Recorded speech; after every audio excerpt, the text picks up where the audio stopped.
ইরানের বিরুদ্ধে যুদ্ধে জড়িয়ে যুক্তরাষ্ট্র ও ইসরায়েল বিশ্বকে ঠেলে দিল এক অনিশ্চিত ভবিষ্যতের দিকে। এ অবস্থায় প্রতিক্রিয়া জানিয়েছে বিশ্বের বহু দেশ। গতরাত থেকেই গুঞ্জন শোনা যাচ্ছিল যে ইসরায়েল ও আমেরিকার যৌথ বিমান হামলায় নিহত হয়েছেন ইরানের সাবেক প্রেসিডেন্ট মাহমুদ আহমাদিনেজাদ। ইরানের পারমাণবিক কর্মসূচি নিয়ে এবার বেইজিংয়ে এক গুরুত্বপূর্ণ বৈঠক, যেখানে মুখোমুখি চীন, রাশিয়া এবং ইরান। ঠিক একই দিনে নিউ ইয়র্কে জাতিসংঘ নিরাপত্তা পরিষদের গোপন বৈঠক। তাহলে কি মধ্যপ্রাচ্যের নতুন কোনো অস্থিরতার দিকে এগোচ্ছে বিশ্ব? ইরানের সর্বোচ্চ নেতা আয়াতুল্লাহ আলী খামনিকে হত্যার পরও থামেনি যুক্তরাষ্ট্র ও ইসরায়েলের হামলা। একের পর এক ক্ষেপণাস্ত্র ও বোমা আছড়ে পড়ছে রাজধানী তেহরান সহ বিভিন্ন এলাকায়। এই ঘটনায় রাশিয়া, তুরস্কের পর এবার মুখ খুলল চীন। খামেনির শহীদ হওয়ার পর মধ্যপ্রাচ্যের পরিস্থিতি আরও উত্তপ্ত হয়ে উঠেছে। ইসরায়েল ইরাক সংঘাত নতুন মাত্রা পেয়েছে, আর একের পর এক শক্তিশালী দেশ এতে সরাসরি কিংবা পরোক্ষভাবে জড়িয়ে পড়ছে। ফলে আন্তর্জাতিক মহলে জোর আলোচনা শুরু হয়েছে, তাহলে কি তৃতীয় বিশ্বযুদ্ধের আশঙ্কা তৈরি হচ্ছে? খামেনির মৃত্যুর পর ইরাকের পাশে দাঁড়িয়েছে চীন। বিশ্ব রাজনীতির এই পালাবদল কোন দিকে গড়াবে তা নিয়ে তৈরি হয়েছে নানা জল্পনা কল্পনা। প্রিয় দর্শক, চলুন বিস্তারিত জেনে নেই প্রতিবেদনের বাকি অংশে। ইরানের সর্বোচ্চ নেতা আয়াতুল্লাহ আলী খামনিকে হত্যার পরও থামেনি যুক্তরাষ্ট্র ও ইসরায়েলের হামলা। একের পর এক ক্ষেপণাস্ত্র ও বোমা আছড়ে পড়ছে রাজধানী তেহরান সহ বিভিন্ন এলাকায়। এই ঘটনায় রাশিয়া, তুরস্কের পর এবার মুখ খুলল চীন, জানিয়েছে কড়া প্রতিক্রিয়া। রোববার চীনের পররাষ্ট্র মন্ত্রণালয় এক বিবৃতিতে কড়া প্রতিক্রিয়া জানিয়েছে। এ সময় সব পক্ষকে শান্ত হয়ে অবিলম্বে সামরিক অভিযান বন্ধ করার আহ্বান জানিয়েছে দেশটি। সেখানে যুক্তরাষ্ট্র ও ইসরায়েলের সামরিক অভিযানকে ইরানের সার্বভৌমত্ব ও নিরাপত্তার গুরুতর লঙ্ঘন এবং জাতিসংঘ সনদের নীতি ও আন্তর্জাতিক সম্পর্কের মৌলিক নিয়মের পরিপন্থী বলে উল্লেখ করা হয়েছে। একই ঘটনায় কড়া প্রতিক্রিয়া জানিয়েছে উত্তর কোরিয়াও। ইরানের উপর মার্কিন ইসরায়েলের আক্রমণকে অবৈধ আগ্রাসন বলে নিন্দা জানিয়েছে দেশটি। কোরিয়ান সেন্ট্রাল নিউজ এজেন্সির বরাতে আল জাজিরা জানায়, উত্তর কোরিয়ার পররাষ্ট্র মন্ত্রণালয়ের মুখপাত্র বলছেন, ইরানের উপর মার্কিন ইসরায়েলের আক্রমণ অবৈধ আগ্রাসন এবং জাতীয় সার্বভৌমত্বের লঙ্ঘন। মুখপাত্র আরো বলেন, যুক্তরাষ্ট্রের আধিপত্যবাদী এবং গ্যাংস্টার সদস্য কার্যক্রমের কারণে এ ধরনের পরিণতি অনিবার্য ছিল। তবে যুক্তরাষ্ট্র ও ইসরায়েলের এ ধরনের আগ্রাসন যুদ্ধ যে কোনো পরিস্থিতিতেই অগ্রহণযোগ্য। অপরদিকে ইরানের সর্বোচ্চ নেতা আয়াতুল্লাহ আলী খামেনি ও তার পরিবারের সদস্যদের হত্যাকাণ্ডের তীব্র নিন্দা জানিয়েছে রাশিয়ার প্রেসিডেন্ট ভ্লাদিমির পুতিন। তিনি এই হত্যাকাণ্ডকে নৃশংস আখ্যা দিয়ে বলেছেন, এটি আন্তর্জাতিক আইনের চরম লঙ্ঘন। ইরানের বিরুদ্ধে যুদ্ধে জড়িয়ে যুক্তরাষ্ট্র ও ইসরায়েল বিশ্বকে ঠেলে দিল এক অনিশ্চিত ভবিষ্যতের দিকে। এ অবস্থায় প্রতিক্রিয়া জানিয়েছে বিশ্বের বহু দেশ। এক যৌথ বিবৃতিতে জার্মানি, ফ্রান্স ও যুক্তরাজ্য ইরানের বিরুদ্ধে হামলার তীব্র নিন্দা জানিয়েছে। পরিস্থিতি মোকাবিলায় ফ্রান্সের অনুরোধে জাতিসংঘের নিরাপত্তা পরিষদে অনুষ্ঠিত হবে জরুরি বৈঠক। এছাড়াও নিন্দা জানিয়েছেন জাতিসংঘের মহাসচিব অ্যান্তোনিও গুতেরেস। যুদ্ধকে উদ্বেগজনক বলেছেন ইউরোপীয় ইউনিয়নের president Ursula von der Leyen. যুদ্ধের নিয়ম মেনে চলার আহ্বান জানিয়েছে আন্তর্জাতিক রেড ক্রস কমিটি। সংযুক্ত আরব আমিরাতের প্রতিরক্ষা মন্ত্রণালয় ইরানের ভূখণ্ডে হামলার কঠোর নিন্দা জানিয়েছে। বাহরাইন ও কাতার নিজ দেশে অবস্থিত মার্কিন ঘাঁটিতে ইরানের আক্রমণকে বিশ্বাসঘাতকতা বলে অভিহিত করেছে। সামরিক অভিযান বন্ধের আহ্বান জানিয়েছে ওমান। এমন হামলায় সকলকে ভয়াবহ পরিণতি ভোগ করতে হবে বলে জানায় সৌদি আরব। এদিকে গভীর উদ্বেগ প্রকাশ করে যুদ্ধবিরতির আহ্বান জানিয়েছে চীনের পররাষ্ট্র মন্ত্রণালয়। রাশিয়া বলছে, ইরানের পারমাণবিক আলোচনাকে ধামাচাপা দেওয়ার জন্য যুক্তরাষ্ট্র এমন হামলা চালিয়েছে। এমনকি এ যুদ্ধ বন্ধের বিরুদ্ধে অবস্থান নিয়েছে স্পেন। তবে সংঘাতের দিকে অগ্রসর হওয়ার জন্য ইরানকে দায়ী করেছে ইউক্রেন। পুনরায় কূটনীতির পথে দ্বন্দ্ব সমাধানের আহ্বান জানিয়েছে পাকিস্তানের পররাষ্ট্রমন্ত্রী ইসহাক দার। উত্তেজনা এড়িয়ে সকল পক্ষকে সংযত হওয়ার আহ্বান জানিয়েছে ভারত। গতরাত থেকেই গুঞ্জন শোনা যাচ্ছিল যে ইসরায়েল ও আমেরিকার যৌথ বিমান হামলায় নিহত হয়েছেন ইরানের সাবেক প্রেসিডেন্ট মাহমুদ আহমাদিনেজাদ। তবে এই খবরকে ভিত্তিহীন বলে উড়িয়ে দিয়েছেন তার এক ঘনিষ্ঠ উপদেষ্টা। ইরানের সাবেক প্রেসিডেন্ট মাহমুদ আহমেদিনেজাদ সুস্থ ও নিরাপদ আছেন বলে জানিয়েছেন তার ঘনিষ্ঠ এই উপদেষ্টা। ইরান জুড়ে যুক্তরাষ্ট্র ও ইসরায়েলি বাহিনীর সাম্প্রতিক হামলার পর তার মৃত্যুর খবর ছড়িয়ে পড়লে রোববার তিনি এ তথ্য নিশ্চিত করেছেন। এমনটি জানিয়েছে বার্তা সংস্থা আনাদোলু। উপদেষ্টা আরও জানান, তিনি আহমেদিনেজাদের সঙ্গে যোগাযোগ করেছেন এবং তিনি সম্পূর্ণ ভালো আছেন। পরিচয় গোপন রাখার শর্তে তিনি বলেন, আমি তার সঙ্গে যোগাযোগ করেছি, তিনি একদম সুস্থ আছেন।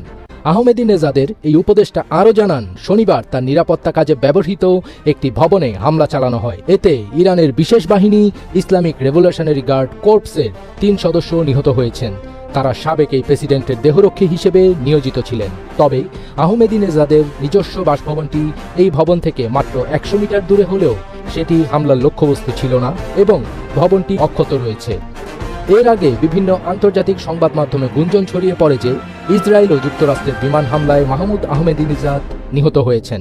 উল্লেখ্য, তিনি 2005 সাল থেকে 2013 সাল পর্যন্ত ইরানের প্রেসিডেন্টের দায়িত্ব পালন করছিলেন।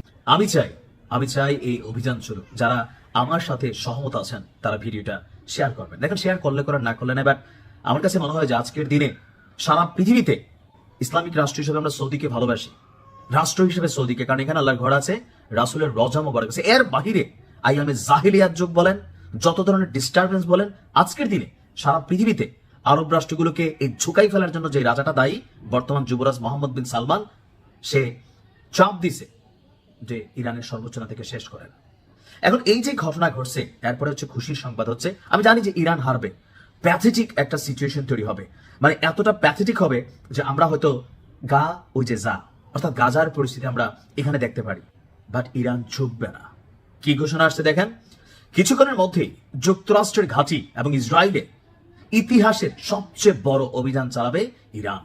সর্বোচ্চ নেতার এই অকাল প্রয়াণ অথবা তার এই শাহাদাত বরণ। দেখেন, আমি ইরানের মানুষ চিনি না, আমি কথা বুঝি না, আমি ভাষা বুঝি না, কালচার বুঝি না, জাস্ট আমার কাছে ফিল হয় অ্যাজ এ মুসলিম কমিউনিটি অথবা অন্যায়ের বিরুদ্ধে প্রতিবাদকারী একটা রাষ্ট্র, এটা হচ্ছে ইরান। আমার যদি এতটুকু ফিলিংস কাজ করে, আমার নিউজ শুই না, আপনার যদি এতটুকু ফিলিংস কাজ করে, যারা ওই দেশের জনগণ, তাদের ফিলিংসটা কতটুকু? দর্শক, খুবই আমি জানি না মানে রেজাল্ট কি হবে, বাট ইতিহাসে সবচেয়ে বড় হামলার প্রস্তুতি নিচ্ছে ইরান। ইতিমধ্যে গতকালকে থেকে দুবাই, কাতার, বাহরাইন, সৌদিতেও ইরান তার বিচ্ছিন্ন অভিযান চালিয়েছে। But right now something bigger এটা সামনে আসছে। ইরানের ইসলামিক রেভলিউশনারি গার্ড কোর অর্থাৎ আইআরজিসি, তাদের একটা বক্তব্য বিবিসির প্রতিবেদনে উঠে এসেছে যে যুক্তরাষ্ট্রের মধ্যপ্রাচ্যে থাকা সকল ঘাঁটি, সকল কালপ্রিট আর ইসরায়েলের উপর ইতিহাসের সবচেয়ে বড় অভিযান চালানোর প্রস্তুতি নিচ্ছে ইরান। আপনার দেশটির বার্তা সংস্থা ফার্স নিউজ বলছে, আইআরজিসি জানিয়েছে যে এই অভিযান অল্প কিছুক্ষণের মধ্যেই শুরু হতে যাচ্ছে। হয়তো আমি যখন নিউজটি আপলোড করছি আর আপনি যখন নিউজটি দেখছেন, ততক্ষণে হয়তো আমাদের অভিযান শুরু হয়ে যাবে।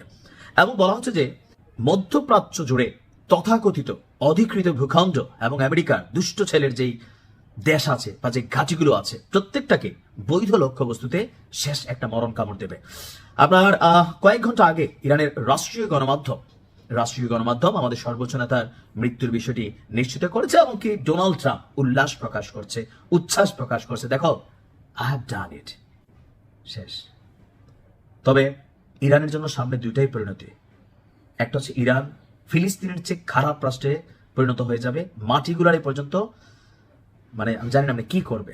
কারণ এখানে আপনার যে সিজ্জিল নামক যে মিসাইল গতকাল ইরানের আকাশে দেখা গেছে, এটা বড় ভয়ঙ্কর। আর আমেরিকা যে মেশিনারিজ গুলা ইসরায়েলের হাতে দিয়েছে, মাটির নিচে থাকা সুরক্ষিত বাংকার, সে বাংকার পর্যন্ত ধসাই দিতে পারে এমন টাইপের মেশিনারিজ কিন্তু তুলে দিয়েছে। এখন ইরান বলছে যে পশ্চিমা রাষ্ট্রগুলো অথবা ইরানের শত্রুরা কল্পনাও করতে পারবে না যে কত বড় অভিযান চলবে। এখন এখানে দুইটা পারসেপশন হতে পারে। আমি আগেই বলছি, এই যে সময়টা নিছে আমেরিকা, তখন কিন্তু বলছি যে আমেরিকা আসবে, ধরবে ইরানরে। তবে এক্ষেত্রে তাদের যে ছেলে তাদের পক্ষ হয়ে লড়াইটা করবে, সেই ছেলের, এমনকি তাদের যে ছোট ছোট ঘরবাড়িগুলো আমাদের আরব রাষ্ট্রগুলো তাদের নিজস্ব ভূমিতে দিয়ে রাখছে, সেই ঘরবাড়িগুলোকে তারা সর্বোচ্চ সুরক্ষা দিবে, তারপরে অভিযানটা চালাবে। কারণ যারা ইরান, এই যে এখন যে ঘোষণা আসছে ইরান এটা করবে, আমেরিকা জানে। আর সেই কারণে তারা সর্বোচ্চ লেভেলে আপনার নিরাপত্তা সিস্টেম আপডেট করে ফেলছে। তারপরে বাকিটা আল্লাহর হাতে। তৃতীয় বিশ্বযুদ্ধের আভাস পাওয়া যাচ্ছে।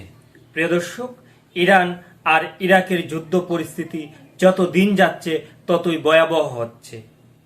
ইরানের সর্বোচ্চ ধর্মীয় নেতা কামেনির শহীদ হওয়ার পর থেকেই একে একে যোগ দিচ্ছেন বিশ্বের তাবর দেশগুলো। প্রিয় দর্শক, এবার চীনের নামও গুঞ্জনে এসেছে। ইতোমধ্যেই ইরানের পক্ষ নিয়ে চীন সামরিক জাহাজ পাঠিয়েছেন। প্রিয় দর্শক, এই বিষয়টি নিয়ে আপনাদের কি বক্তব্য তা অবশ্যই আমাদের কমেন্ট করে জানাতে বলবেন না। আর হ্যাঁ, যুদ্ধ পরিস্থিতির সর্বশেষ আপডেট পেতে অবশ্যই আমাদের এই চ্যানেলটি সাবস্ক্রাইব করে বেল বাটনটি অন করে রাখবেন।